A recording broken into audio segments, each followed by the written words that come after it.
Good morning students, मैं Shailesh Kumar Yadav, sunshine senior secondary school Jakhania Ghazipur. और students मैं आपके सामने हूँ क्लास 5 का सोशल में चैप्टर 8 लेके। जैसा कि आप लोगों ने लास्ट लेक्चर में पढ़ा था कि आपके पोलर रीजन्स क्या होते हैं और इनकी लोकेशंस आपकी अर्थ पे कहाँ पे, इसके बारे में हमने लास्ट लेक्चर में पढ़ा। तो अब स्टूडेंट्स अब हम पढ़ेंगे कि यहाँ की जो आपकी क्लाइमेट होती है पोलर रीजन्स की, वो क्लाइमेट यहाँ की किस प्रकार की होती है और वहाँ के जो फ्लोरा यानी जो कह सकते हैं वहाँ पे जो वनस्पतियाँ हैं उनके बारे में भी जानकारी लेंगे कि वहाँ पे किस प्रकार की वनस्पतियाँ पाई जाती हैं। तो देखिए क्लाइमेट के बारे में पढ़ते हैं। देखिए the tundra region is a bleak and treeless place, यानी टुंड्रा एक ऐसा रीजन है, क्षेत्र है जहाँ इट इज़ ए ब्लीक मतलब बेरंग, मतलब यहाँ पे कुछ भी आपको नई चीज़ नहीं दिखाई देगी, सब कुछ बेरंग रहेगा, सब कुछ सफ़ेद बिल्कुल दिखाई देगा। एंड ट्रीलेस प्लेस, और ट्रीलेस मतलब यहाँ पे बिल्कुल पेड़ नहीं होता। क्योंकि यहाँ पे इतनी अधिक ठंडी पड़ती है कि क्योंकि इसीलिए यहाँ पे कोई पेड़ आपको नहीं मिलता। It is one of the coldest place on the earth, ये आपकी जो अर्थ की कह सकते हैं, आपकी जो अर्थ सबसे कोल्डेस्ट प्लेस है, सबसे ठंडी प्लेस है अर्थ पे कहा जाता है इसको। Summer is a brief period of milder climate, summer is a brief मतलब समय एक छोटा सा पीरियड होता है ऑफ माइल्डर क्लाइमेट। माइल्डर मतलब मामूली सा बदलाव थोड़ा सा होता है समर्स में। Climates when the sun rise sunshine almost 24 hour a day, ऐसा कब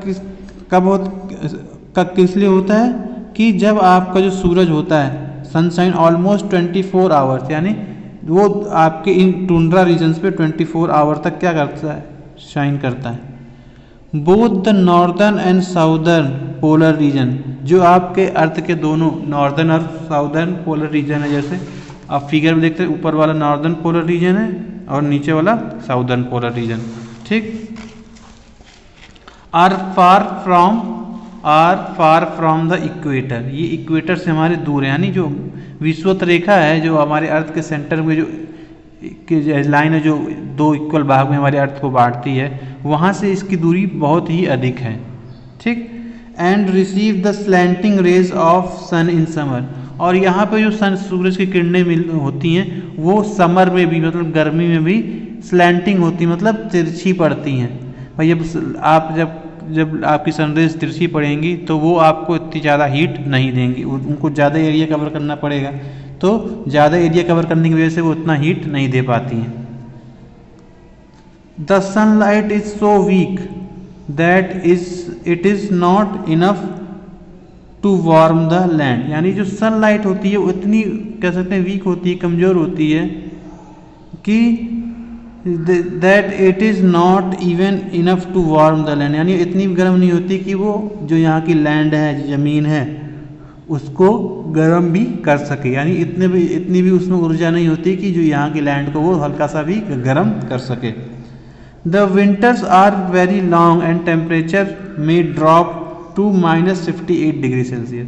देखिए यहाँ पे जो आपकी विंटर्स होती हैं, जो विंटर का समय होता है वो बहुत ही लंबा होता है, एंड टेम्परेचर में ड्रॉप टू -58 डिग्री सेल्सियस। ये देखिए यहाँ का टेम्परेचर देखिए ठंडियों में कितना चला जाता है, -58 डिग्री, जो आपकी बहुत ही कम टेम्परेचर होता है, 0 से भी 58 डिग्री नीचे, तो आप समझ सकते हैं यहाँ पे कितनी ठंडी पड़ती होगी। In summers which hardly extended for 2 और 3 मंथ, और जो समर हैं यहाँ पे जो आती हैं मुश्किल से 2 या 3 महीने की होती हैं, और इस दौरान द टेम्परेचर में भी राइज टू 3 to 12 डिग्री, और इस समय हो सकता है कि जो आपका टेम्परेचर जो है मिनिमम टेम्परेचर है उससे आपका टेम्परेचर 3 से 12 डिग्री तक बढ़ जाए। यह हो सकता है कि -58 डिग्री है तो हो सकता है 10 डिग्री और वो बढ़ जाए टेम्परेचर, तो -48 डिग्री हो जाए, तो ये हो सकता है। It snows continuously and a strong cold wind blow at all time. It snow continuously मतलब यहाँ पे जो स्नो होती है, यहाँ पे जो कह सकते हैं स्नो मतलब बर्फबारी होती है, वो हमें कंटिन्यूसली होती है मतलब लगातार होती रहती है। And a strong cold wind, और एक बहुत ही कह सकते हैं बहुत ही स्ट्रॉन्ग कोल्ड विंड मतलब हवा चलती है बहुत तेज़ी से, ठंडी विंड, ऑल द टाइम यानी हमेशा। The land is covered by ice sheet, जो आपकी जो लैंड्स होती हैं वो आइस शीट से ढकी होती है, मतलब जो बर्फ़ की चादरों से ढकी होती हैं। And the oceans are ice sleeves. देखिए आइस स्लीव्स का मतलब क्या होता है, आपके समुद्र में देखिए कुछ ऐसे हिस्से होते हैं जो बर्फ़ के हिसाब से ऐसा लगता है ज़मीन पे तैर रहे हैं, लेकिन वो समुद्र का हिस्सा होते हैं। Icebergs and snow fields characterized its landscape. यहाँ पे आपको क्या मिलेगा, आइसबर्ग सुने होंगे, हिमखंड, एंड स्नो फील्ड्स मतलब यहाँ पे जो आपके कह सकते हैं बर्फ़ की बहुत बड़ी बड़े मैदान पाए जाते हैं। कैरेक्टराइज इट्स लैंडस्केप, यहाँ के जो लैंडस्केप है, जो भूमि है यहाँ की, उसको यहाँ पे बताता है कि यहाँ का लैंडस्केप किस तरह का है। The sky is light up by aurora borealis in the northern hemisphere and aurora australis in the southern hemisphere. देखिए अरोरा बोरियल्स को देखिए क्या कहते हैं, ये अरोरा बोरियल्स आपके इसे कहेंगे उत्तरी ध्रुवी ज्योति। देखिए ये क्या रहा है, the sky is light up, यानी स्काई के माना क्या होता है, लाइट अप हो जाता है, मतलब उसमें उजाला आ जाता है। ठीक, इसी को देखिए जो नॉर्दर्न हेमिस्फीयर में होता है जो लाइट होती है उसको हम क्या कहते हैं, aurora borealis in the northern hemisphere. ठीक, नॉर्दर्न हेमिस्फीयर में क्या नाम से जानते हैं, अरोरा बोरियल्स। और जो आपका अरोरा ऑस्ट्रेलियस हम लोग कहाँ बोलते हैं, साउदर्न हेमिस्फीयर में अरोरा ऑस्ट्रेलियस के नाम से इसको जानते हैं। आगे देखिए क्या कह रहे हैं, they are naturally occurring bright light that are usually observe at night in the polar region. यानी ये नेचुरली अकरिंग ब्राइट लाइट है, मतलब ये अपने आप ही नेचुरली लाइट है जो अपने बहुत ही ब्राइट तरह, ऐसा लगता है कि लाइट जल रही है। इस that are usually observed as night, जो आपकी खास तौर पे रात में अक्सर हमको पोलर रीजन्स में दिखाई देती है। Observe in night in the polar regions. ठीक है, they are caused by the collision of charge particles from the earth atmosphere. देखिए ये ऐसा किस लिए होता है, इस आपके जो अर्थ के जो एटमॉस्फेयर है उसमें कुछ पार्टिकल्स होते हैं, भाई डस्ट पार्टिकल्स हैं, कई तरह के पार्टिकल्स हैं, तो उनमें चार्ज आ जाता है। देखिए चार्ज किस लिए आता है, चार्ज तब आता है जब हम उसमें जो वहाँ की जो एनर्जी होती है पार्टिकल्स में, वो हम जब इंक्रीज कर देंगे, बढ़ा देंगे, इसकी वजह से उनमें चार्ज आ जाता है, मतलब थोड़ा सा उनमें कह सकते हैं चार्ज वाला गुण आ जाता है, इसीलिए आपका वहाँ पे वो लाइटिंग शो करते हैं। अब देखिए बात करते हैं हम फ्लोरा। फ्लोरा का मतलब होता है वनस्पति। ठीक है, यानी उस क्षेत्र में पाई जाने वाली वनस्पति, किसी भी the plant and vegetation found in a particular place और region are known as flora.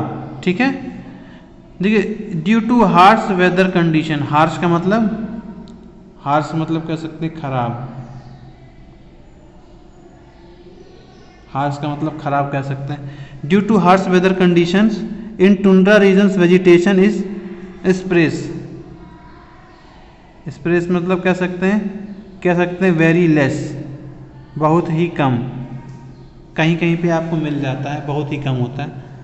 ठीक, यानी जो ख़राब मौसम के चलते यहाँ पे जो आपकी जो वेजिटेशन होती है टुंड्रा रीजन्स में, ठीक है, वो इस स्प्रेस बहुत ही कम होती है, बहुत ही ना के बराबर होती है।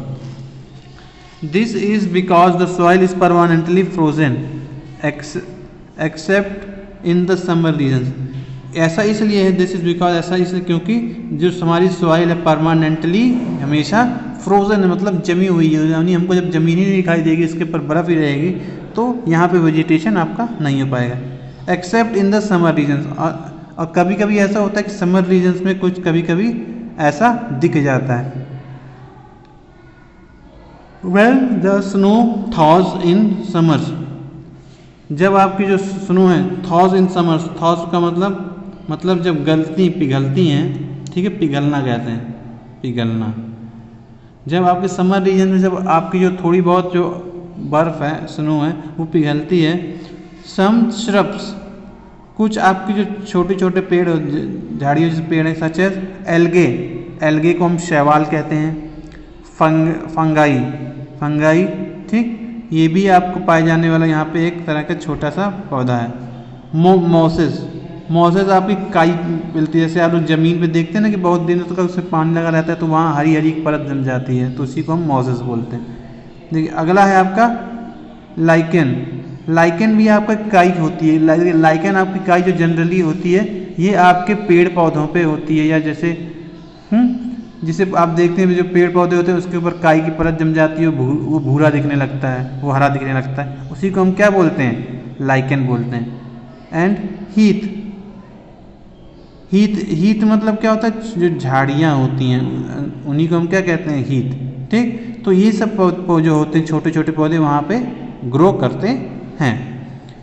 सम फ्लावरिंग प्लांट्स, यानी कुछ प्लांट जो फ्लावरिंग प्लांट मतलब कुछ फूल वाले पौधे भी होते हैं, और बेरीज मतलब कुछ खाने वाले कुछ आपके पदार्थ भी होते हैं, सच एज ब्लूबेरी। ब्लूबेरी जैसे आप जानते हैं खाने वाला पदार्थ है, ये आप जैसे ये यहाँ पे आप फिगर में देख रहे हैं, इसे ब्लूबेरी कहलाता है। ये नीली नीली कलर के आपकी बेर की तरह होता है।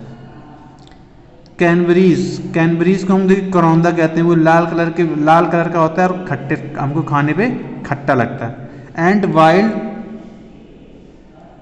करंट्स, वाइट करंट्स मतलब वाइल्ड करंट्स मतलब जंगली रस भरी होती, रस भरी भी आपका एक तरह का वो फल होता है। यहाँ पे भी आपका ये क्या होता है, वाइल्ड करंट्स होता है, मतलब जंगली आपका रस भरी के पौधे होते हैं, यहाँ पे पाए जाते हैं। अब देखिए इसके आगे क्या बता रहा है कि forest growth is almost impossible under such harsh climate condition. देखिए इसमें कह रहा है कि जो फॉरेस्ट ग्रोथ है, मतलब हमारे जो जंगल में ग्रोथ है उगने की, वो बिल्कुल ना के बराबर है यहाँ पे। क्यों? क्योंकि यहाँ क्लाइमेट बहुत ठंडी होने की वजह से आपकी जो वेदर है यहाँ पे बहुत ही हार्श रहता है, मतलब बहुत ही खराब रहता है।